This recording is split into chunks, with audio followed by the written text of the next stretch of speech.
আর ধর্মীয়ভাবে বিয়েও গিয়ে গয়, কোর্ট ম্যারেজও গিয়ে গয়। আর বর্তমান স্বামী ইমন বড়ুয়া ও তার পরিবারের কোনো ধরনের হয়রানিনগর হয়রানি করলে আর পরিবারের উদ্দেশ্যে হতে আইনত ব্যবস্থা করেন হয়রানি করলে। ইয়ান হইল তার আর বিয়ার দুঃখ আর একে অপরের ভালোবাসো। আমার নাম কি? দীপান্বিতা বড়ুয়া হয়েছে। আমার বাবার নাম দীপন বড়ুয়া। মার নাম নিপা বড়ুয়া। আমার থানা উকিয়া। জেলা কক্সবাজার। গ্রাম রুমখানা হাজনপাড়া।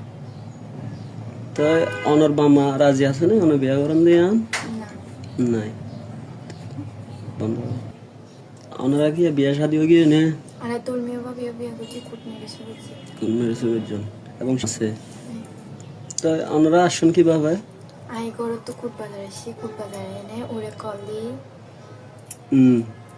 তারপর এরপরে কল দিয়ে তারপর আরো যাইতে হ্যাঁ গাড়ি তো তুলে দিয়ে আই জি। মরজাম হই। এরপর আই মরজাম হই আর জি এরপর আর বিয়ে করছি।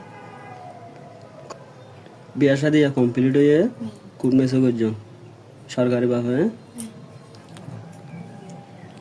আমার জামাইয়ের হনবারগার যদি হন থানার যদি হন পুলিশ প্রশাসন বা হন ধরনের অনার আত্মীয় স্বজন যদি বা কিছু যদি করতে চা তখন অনেক কি প্রতীক করলে বা আমি নিজের স্বইচ্ছায় এসেছি। এরপরে আর পরিবারের উদ্দেশ্য ভিত্তে আর হাজবেন্ডরে আর আর শ্বশুর বাড়ির দুগুলো অনেককে যান হয়রানি করে। খুব বাজার টানা টানা অপিয়া জেলা কক্সবাজার। তো ওনারা অনেক যে ওর লিয়েশন ও কি অনেক লিয়েশন নাকি সইছে আসছে না ও নিজস্ব হচ্ছে কোটবাজারে আর কল দিয়ে ওর মানে কি ওরা নির্যাতন করছে। তারপর আমি বুঝাই না তারপর গায়ে তুলে দিই সত্যি নজার গায়ে তো ফল দিতে স্যার। তারপর আর দুজনে সামাজিকভাবে মানে দুজনে একটা বিয়ে করে গেলে জি আনবা তো করছো কোর্ট ম্যারেজ করছে। ও অনর স্বামী জিন হর অনর বাবা বাপে জীবন নির্যাতন করছে হর এঙ্গি ছোটি সঠিক ছোটি আর ধর্মীয়ভাবে বিয়েও গিয়ে গয়, কোর্ট ম্যারেজও গিয়ে গয়। আর বর্তমান স্বামী ইমন বড়ুয়া ও তার পরিবারের কোনো ধরনের হয়রানিনগর হয়রানি করলে আর পরিবারের উদ্দেশ্যে হতে আইনত ব্যবস্থা করেন হয়রানি করলে।